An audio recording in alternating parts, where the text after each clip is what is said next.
দিনটা ছিল 14ই ডিসেম্বর 2024। ওই দিন আমাদের ত্রিপুরা রাজ্যে শ্রেয়া ঘোষাল এসেছিল। আর এইটা হয়তো আপনারা অনেকের ভিডিওতে কিংবা ওই জায়গাতে গিয়ে হয়তো শ্রেয়া ঘোষালকে দেখে এসেছেন। আর আমি এক হতবাগা 2024 সালের ভিডিও 2025 সালে আজকে আমি আপলোড দিতেছি। তো যাই হোক, এবার আপনারা হয়তো বুঝে গেছেন আমরা শ্রেয়া ঘোষালকে দেখার জন্য বাসা থেকে বের হয়ে গেলাম আগরতলা যাওয়ার জন্য। আর আজ আমরা আগরতলাতে যাব ট্রেন দিয়ে। সেজন্য আমার একটা ভাই আমাদেরকে রেলওয়ে স্টেশনে দিতে আসলো। এখানে আসার পর সানি ভাইকে বললাম টিকিট নেওয়ার জন্য, আর আমি ওইদিকে চলে আসলাম রেলওয়ে স্টেশনের ভিতরে। আর এখানে আসার পর দেখতে পারতেছি আজকে রেলওয়ে স্টেশনে অনেক মানুষ, আর সবাই নাকি যাবে আগরতলাতে ওইখানে শ্রেয়া ঘোষালকে দেখার জন্য। এত মানুষ দেখে আমি ওইটাই ভাবতেছিলাম আজ ট্রেনের মধ্যে সিট পাবো কিনা। এইদিকে ট্রেনও চলে এসেছে। ট্রেন আসার সাথে সাথে সানি ভাই দৌড় দিয়ে ট্রেনের মধ্যে উঠে পড়লো। এবার দেখো ভাই, আমি যেইটা ভাবছিলাম ওইটাই হয়েছে। ট্রেনের মধ্যে একদমই জায়গা নাই ভাই। আমরা যে জায়গার মধ্যে দাঁড়াইছি অনেক বেশি দুর্গন্ধ ছিল, অনেক বেশি কষ্ট হয়েছিল আমাদের ওই দিন আগরতলাতে যাইতে। আর এবার যে ভিডিও ক্লিপটা আপনারা দেখতেছেন ওইটা কিন্তু আমাদের ধর্মনগর থেকে ট্রেন ছাড়ার অনেক পর আমি ভিডিওটা করেছিলাম। কারণ ভাই ট্রেনের মধ্যে এত বেশি ভিড় ছিল, ট্রেন ছাড়ার সাথে সাথে আমি মোবাইলটাও পকেট থেকে বের করতে পারি নাই। আর এত বেশি ভিড়ের কারণটা হচ্ছে ভাই ত্রিপুরাতে শ্রেয়া ঘোষাল এসেছে, সেজন্যই। আমার মনে হচ্ছে ভাই আজকে ট্রেনের মধ্যে যতগুলো মানুষ আছে তার মধ্যে 65% মানুষই যাইতেছে আগরতলাতে শ্রেয়া ঘোষালকে দেখার জন্য।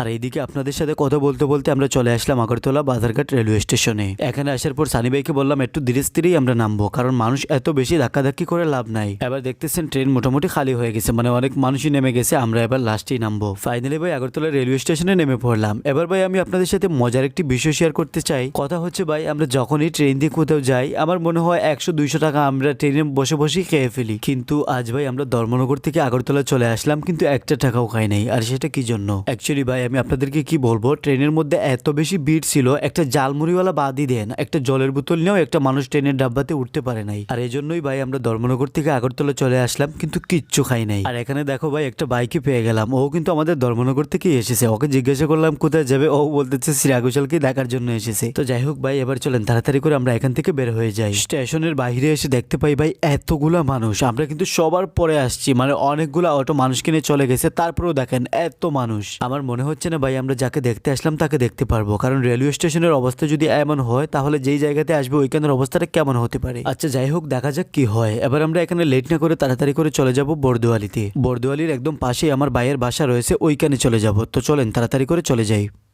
ফাইনালি ভাই চলে আসলাম ভাইয়ের বাসাতে। এখানে আসার পর আমরা একটু হাত মুখ ধুয়ে একটু ফ্রেশ হয়ে নিলাম। এবার আমরা এখানে একটু চাটা খেয়ে একটু পরেই কিন্তু আমরা স্বামী বিবেকানন্দ ময়দানের দিকে রওনা হব, মানে যেই জায়গাতে শ্রেয়া ঘোষাল আসতেছে ওইখানে। অবশ্যই আপনারা ভিডিওটা সবাই সম্পূর্ণ দেখার চেষ্টা করবেন, অনেক বেশি এনজয় হবে আজকের এই ভিডিওতে। এখানে ভাই আমরা অনেকক্ষণ মোটামুটি রেস্ট করেছিলাম, এবার আমাদের যাওয়ার সময় হয়ে গেছে। ফাইনালি ভাই আমরা এখান থেকে বের হয়ে চলে আসলাম বর্দোয়ালিতে। বর্দোয়ালিতে এসেই এই দাদাকে পেয়ে গেলাম। অ্যাকচুয়ালি ভাই এই দাদার সাথে আমার কিছুদিন আগে হয়তো একটা ব্লগ দেখেছেন, আমরা আসামের সোনবিল গিয়েছিলাম। আর এই দাদার বাড়ি হচ্ছে এই বর্দোয়ালির একদম পাশেরই একটা জায়গাতে, মানে উনি আগরতলারই বাসিন্দা। তো আজ আমি দাদার পিছনে একজনকে দেখতে পারতেছেন, আর আমার সাথে আছে সানি ভাই। আমরা এই চারজন মিলেই যাব আজকে শ্রেয়া ঘোষালের প্রোগ্রাম দেখতে। আর আমার ভাইও যাবে ওই প্রোগ্রামে, তবে একটু পরে যাবে আর কি। সেজন্য আমরা চারজন মিলেই এবার চলে যাইতেছি। ফাইনালি ভাই আমরা একটা অটো দিয়ে চলে আসলাম ওই প্রোগ্রামের একদম পাশাপাশি একটি জায়গাতে, ওইটার নাম হয়তো আমি জানি না। তো ওইখানে আসার পর আমরা হেঁটে হেঁটে এবার চলে যাইতেছি স্বামী বিবেকানন্দ ময়দানে, কারণ ভাই ওইদিকে গাড়ি ঢুকতে দিবে না, মানে ওইখান থেকে নয়নটি লাগিয়ে দিয়েছে, সেজন্যই আমরা হেঁটে হেঁটে যাইতেছি। ফাইনালি ভাই দেখতে পারতেছো শ্রেয়া ঘোষালের প্রোগ্রামের একদম পাশাপাশি চলে এসেছি। আর এখানে ভাই রাস্তার মধ্যে আপনারা এত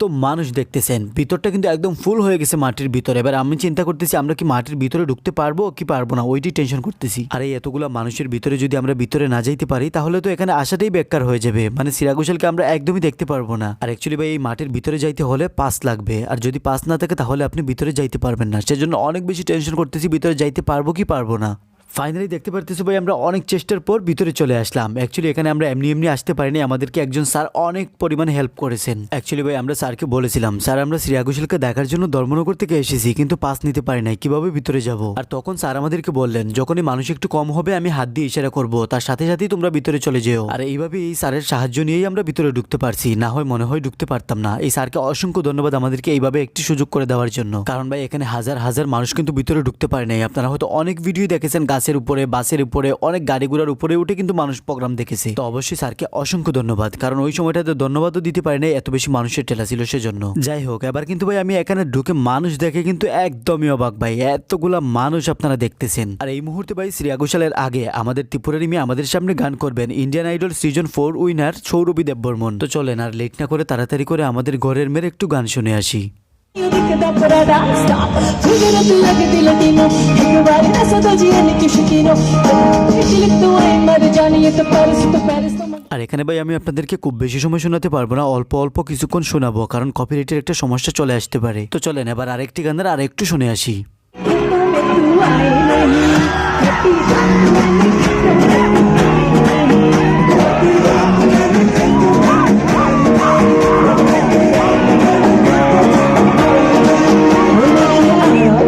घर से रजाई नहीं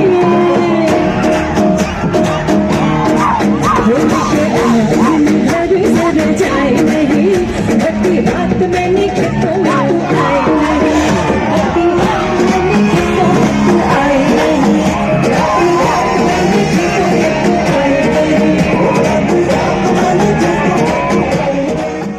তো কেমন লাগলো ভাই সৌরভী দেববর্মনের গান অবশ্যই কমেন্টে জানাবেন। আর এবার ভাই আমরা যার জন্য এতক্ষণ থেকে অপেক্ষা করতেছি, ফাইনালি উনি চলে আসবেন আর অল্প কিছুক্ষণের মধ্যেই। আর যখনই ভাই এই ময়দানে শ্রেয়া ঘোষাল আসবেন তখন দেখবেন এই ময়দানের একটি ভিউ কি ওয়াও। দেখেন এই ময়দানে যারাই আছেন সবাই মোবাইলের ফ্ল্যাশ লাইট জ্বালিয়ে শ্রেয়া ঘোষালকে ওয়েলকাম করতেছে। Let us all say it together, 4. এইদিকে ফাইনালি ভাই শ্রেয়া ঘোষাল স্টেজের মধ্যে চলে আসতেছেন আর একসাথে দেখেন কতগুলো ফ্ল্যাশ লাইট জ্বলতেছে, ওইদিকে দেখতেছেন এতগুলো ক্যামেরা একসাথে অন হয়ে গেছে সবাই ওনাকে ভিডিও করার জন্য। এই মুহূর্তটা ভাই অনেক বেশি সুন্দর ছিল, আমার কাছে খুব বেশি ভালো লাগছে। আপনাদের ভিডিওটা দেখে কেমন লাগছে অবশ্যই কমেন্টে জানাবেন। यही आपका अंदाज रहेगा आज की शाम से हंसी कोई शाम न हो गीत है अदाओं का इन्हीं फूलों से सजे साज के गुलदस्तों में रंग भरने लगा है आपकी दुआओं का